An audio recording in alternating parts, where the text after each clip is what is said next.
Écoutez ça, messieurs. Vive Fantomas! Ah bah, j'en connais un qui va bien rigoler en lisant ça. Qui ça? Fantomas? Ah! On prend-le!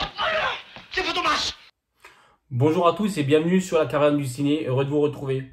Alors aujourd'hui pour la 100e vidéo, et oui déjà la 100e, ça passe très vite, on va se focaliser sur un film de mon enfance, un film culte que j'ai découvert très jeune. Il s'agit de Fantomas, le premier du nom, sorti en 1964 et réalisé par André Hunebelle. Alors oui, on va revenir sur toute la saga, sur toute la trilogie ensemble, mais aujourd'hui on va d'abord se focaliser sur le premier volet. Alors voici pourquoi j'aime autant ce premier opus, c'est parti. Allez, suivez-le! Suivez-le!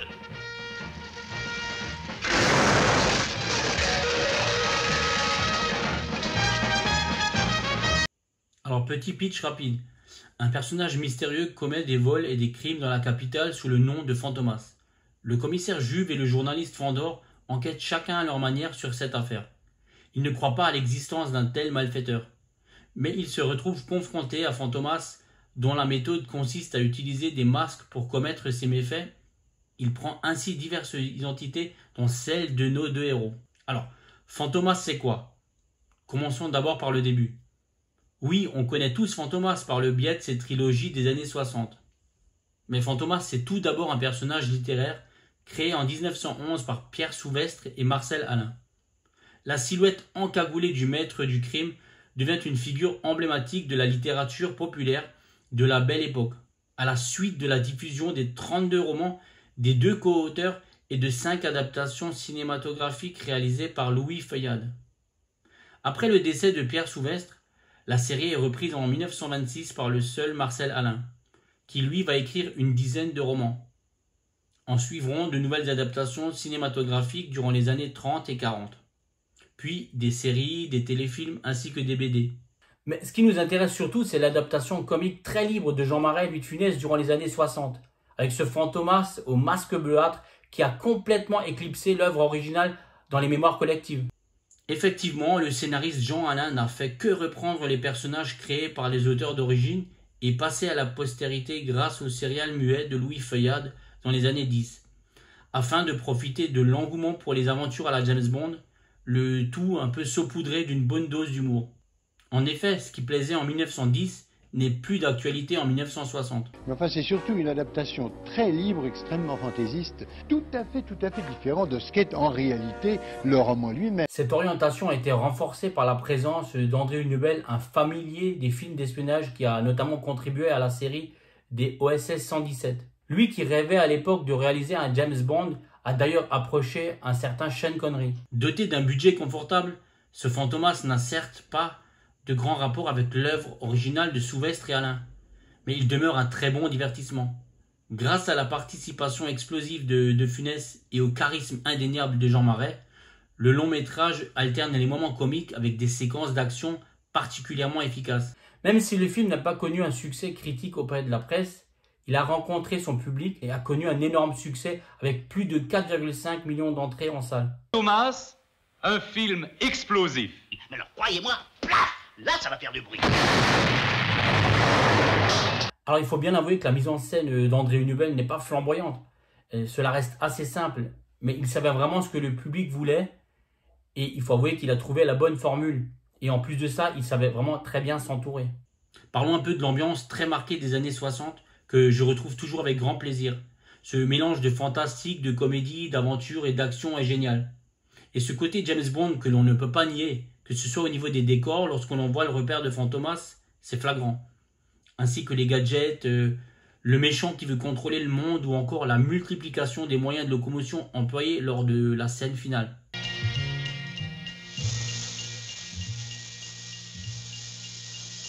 Fantomas, personnage mystérieux, diabolique. Parlons un peu du casting qui lui est vraiment de toute beauté, avec un Jean Marais au sommet de sa carrière, lui qui interprète brillamment Fantomas et le journaliste Fandor. Un Louis de Funès qui commence à être une star en 1964 avec la sortie en parallèle du premier Gendarme à Saint-Tropez.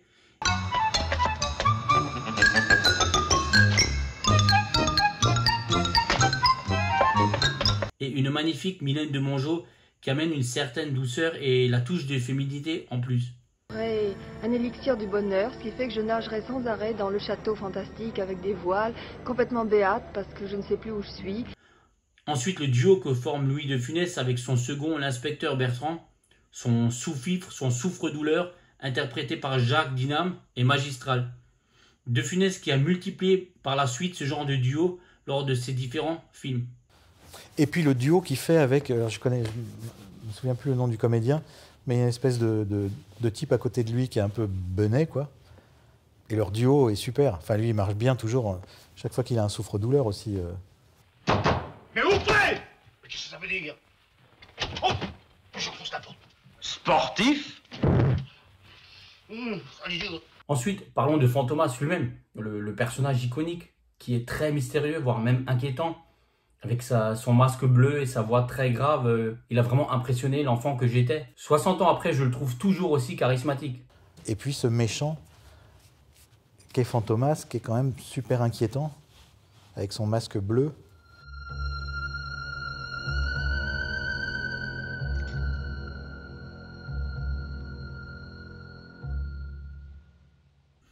Tous les dialogues et toutes les répliques marquantes du film, comment ne pas se rappeler de certaines d'entre elles, comme « L'humanité, quel merveilleux spectacle de marionnettes. Comment pourrais-je m'ennuyer ?» Ou alors la plus célèbre « Je t'aurai, Fantomas, je t'aurai. Cette fois-ci, tu ne m'échapperas pas. »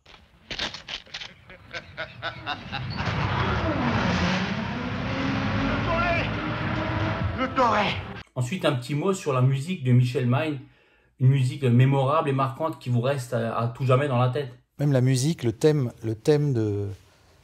Enfin, c'est une pure belle musique de film. Enfin, le... Tan, tan, tan, tan, tan.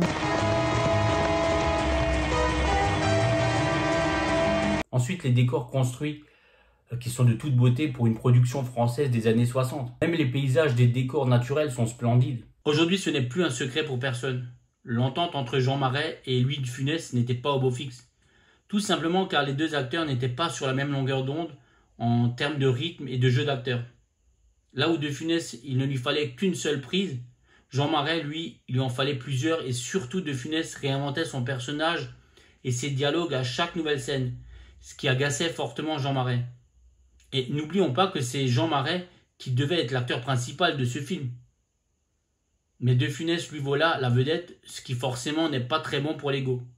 Maintenant revenons ensemble sur quelques anecdotes du tournage. Il faut savoir quand même que le rôle du commissaire Juve, interprété par Louis de Funès, devait initialement être incarné par Bourvil. Mais ce dernier refusa le rôle quelques jours avant le début du tournage.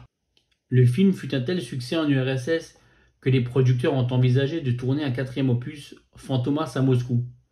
Mais finalement ce projet n'a jamais vu le jour. Alors premièrement car les relations entre Jean Marais et Louis de Funès étaient devenues tellement tendues qu'ils ne voulaient plus retravailler ensemble. Et deuxièmement, les acteurs demandaient de trop gros cachets à l'époque. Mais il faut savoir que dans ce 4e opus, on aurait eu le droit à une sacrée révélation, puisqu'on aurait dû apprendre que Fantomas était le père de Fandor. Et oui, bien avant Star Wars et Dark Vador, on aurait eu le droit à un « Je suis ton père ». Marcel Alain, le seul des auteurs de Fantomas encore en vie, était très mécontent, lui, du résultat des 3 adaptations tournées par André Hunebelle. Il les trouvait grotesques et a donc porté plainte contre la société Gaumont. Le tribunal de grande instance de Paris a donc conclu en sa faveur en janvier 69 pour dénaturation complète de l'œuvre. Voilà comment une œuvre qu'il jugeait grotesque lui a rapporté 3% des recettes des films. Et il faut dire aussi que c'est Jean-Marie lui-même, alors âgé de 51 ans, qui réalisa pratiquement toutes les cascades lui-même. Ce qui d'ailleurs ne manqua pas d'agacer la production car forcément ça ralentissait un peu le tournage. Un Jean Marais qui se surpasse.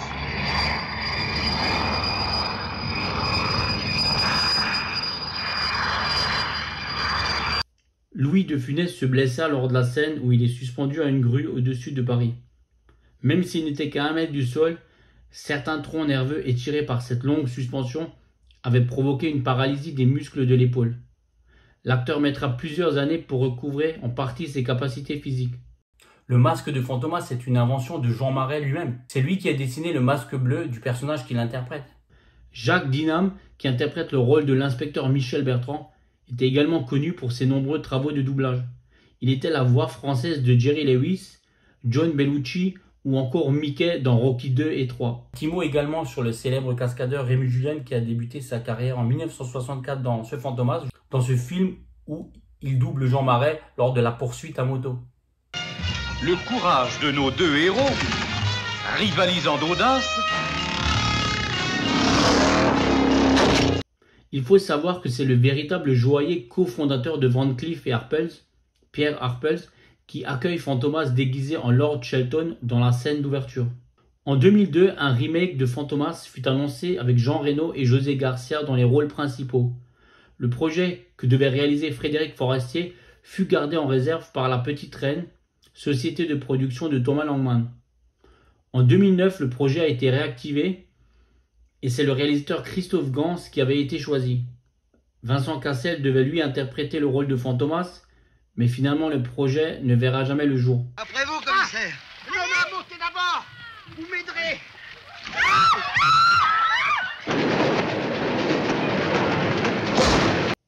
Pour conclure, Fantomas est un personnage culte qui a influencé bon nombre d'œuvres par la suite, que ce soit au cinéma ou dans la littérature.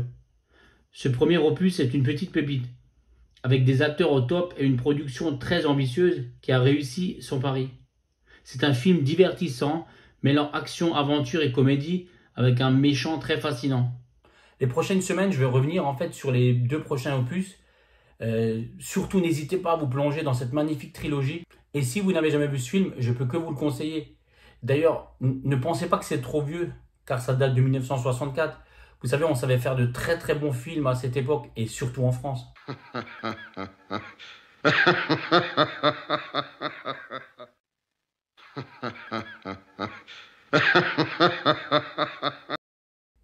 Voilà ce que j'avais à vous dire sur ce premier Fantomas. Maintenant, dites-moi vous dans les commentaires ce que vous avez pensé de ce premier volet. J'ai hâte d'échanger avec vous et de connaître votre point de vue. N'hésitez pas à vous abonner, à liker, à partager. Merci beaucoup, la communauté ne cesse de grandir. Et moi, je vous dis à très vite pour une prochaine vidéo. Allez, bye. À bientôt donc, au rendez-vous de Fantomas, l'ennemi public numéro 1 de tous vos soucis quotidiens.